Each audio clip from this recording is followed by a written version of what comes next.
अस्सलाम वालेकुम दोस्तों। तो आज का हमारा टॉपिक है एंडोप्लाज्मिक रेटिकुलम।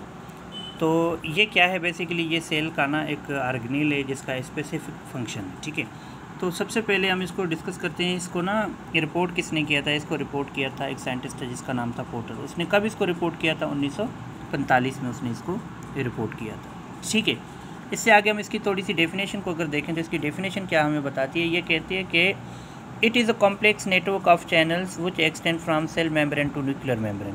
ये कॉम्प्लेक्स नेटवर्क है जो सेल मेम्ब्रेन से लेकर न्यूक्लियर मेम्ब्रेन तक जो है ना फैला हुआ है। इसकी अगर मैं आपको ना थोड़ी सी फिगर दिखा दूँ तो आपको बहुत ही ईजीली समझ में आ जाएगा। देखते हैं, ये देखें भाई, इसको आप देखें, ये आपका है सेल मेम्ब्रेन और ये है आपका न्यूक्लियर मेम्ब्रेन। ठीक है, ये बीच में जो नेटवर्क फैला हुआ है सेल मेम्ब्रेन से लेकर न्यूक्लियर मेम्ब्रेन तक, इसको हम क्या कहते हैं? Endoplasmic reticulum. ठीक है, इसकी कंपोजिशन क्या है? अगर हम इसकी कंपोजिशन को देखें तो इसकी कंपोजिशन क्या है? इसकी कंपोजिशन ये होती है लिपोप्रोटीन। ठीक है, लिपोप्रोटीन का मतलब ये होता है कि लिपिड भी और प्रोटीन भी। ये मौजूद कहाँ पे होता है? इसकी ऑकरेंस कहाँ पे पाई जाती है? यूकैरियोटिक सेल्स में। यूकैरियोटिक सेल्स मैंने आपको ना पिछली लेक्चर में भी बता दिया था। एंडोप्लाज्मिक रेटिकुलम के जो टाइप्स होते हैं वो कितने टाइप्स हैं? इसके दो टाइप्स हैं। एक होता है स्मूथ एंडोप्लाज्मिक रेटिकुलम, दूसरा होता है रफ एंडोप्लाज्मिक रेटिकुलम।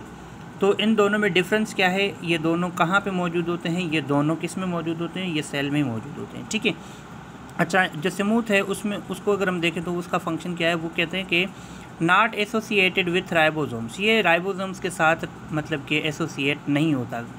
ठीक है, अगर रफ को देखा जाए तो इसमें क्या है? Heavily coated with ribosomes. ये राइबोसोम से हैवीली कोटेड होता है।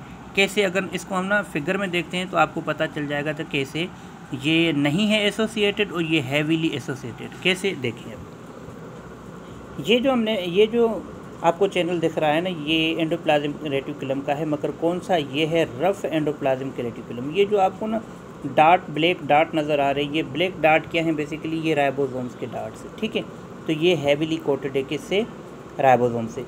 ये वाला अगर आप देखें तो ये है आपका स्मूथ एंडोप्लाज्मिक रेटिकुलम और इसमें आपको कोई भी ना ब्लैक डार्ट नज़र नहीं आ रहा, तो इसमें मतलब कि राइबोसोम से ये हैवीली कोटेड नहीं है।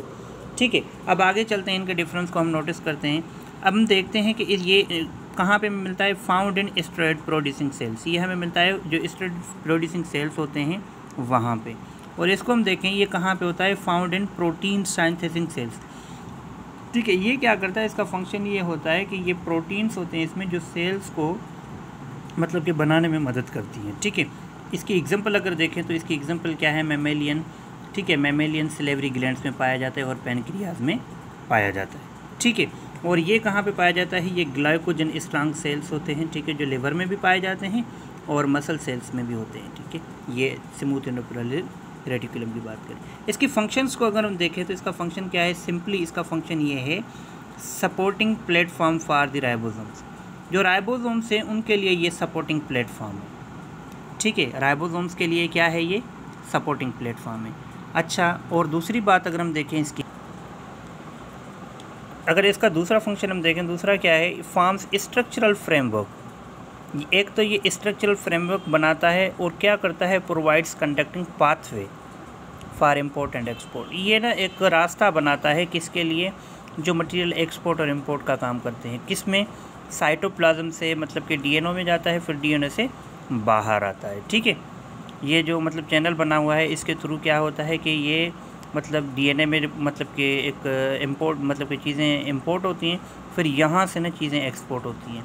इंपोर्ट और एक्सपोर्टिंग का काम भी इसमें ये कराता है। ठीक है, और इसमें ये होता है कि मतलब कि जो मटेरियल अंदर जाता है फिर इसी चैनल के थ्रू मटेरियल बाहर भी जाता है। दूसरा इसका काम क्या है? It helps in detoxification of harmful drugs.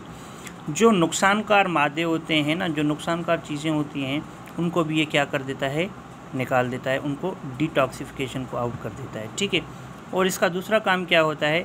इसका दूसरा काम ये होता है, it stores and releases calcium ions. जो कैल्शियम आयंस है ना, एक तो ये उनको स्टोर करता है, दूसरा उनको ये रिलीज़ करता है। दूसरा इसका फंक्शन क्या है? इसका दूसरा फंक्शन ये है कि इट मैन्युफैक्चर्स लिपिड्स। ये लिपिड्स को भी बनाता है। अच्छा, ये जो मैंने आपको बताया कि मैमेलियन सिलेवरी ग्लैंड्स होते हैं, तो सिलेवरी ग्लैंड्स क्या करते हैं? ये सलीवा पैदा करते हैं। सलीवा क्या करता है? एमाइलेज एंजाइम पैदा करते हैं। और ये क्या इनका काम होता है? इनका काम होता है कि ये स्टार्च को डाइजेस्ट करते हैं। एंजाइम बेसिकली प्रोटीन्स होते हैं। ये प्रोटीन का किस मतलब कि किस में होते हैं, ये राइबोसोम से ही बनते हैं, ठीक है।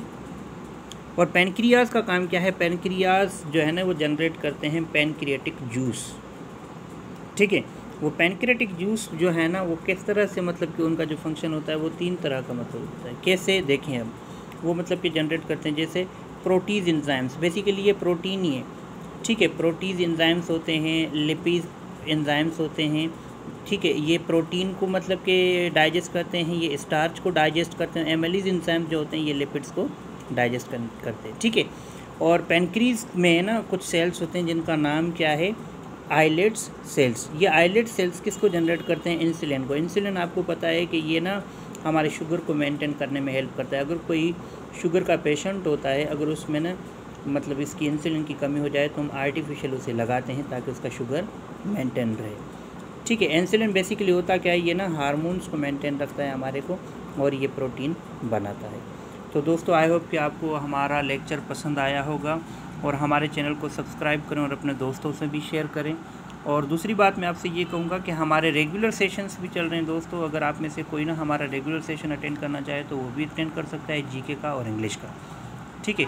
अदरवाइज़ आपको ना वर्ल्ड हिस्ट्री के रिगार्डिंग, इंडो पाक हिस्ट्री के रिगार्डिंग, और पाकिस्तान अफेयर्स के रिगार्डिंग, करंट अफेयर के रिगार्डिंग और इंग्लिश के ना सारे लेक्चर्स आपको ना वक्तन बवक्तन आपको मिलते रहेंगे। हमें सपोर्ट करें, हमारे चैनल को सब्सक्राइब करें। Thank you so much. अल्लाह हाफ़िज़।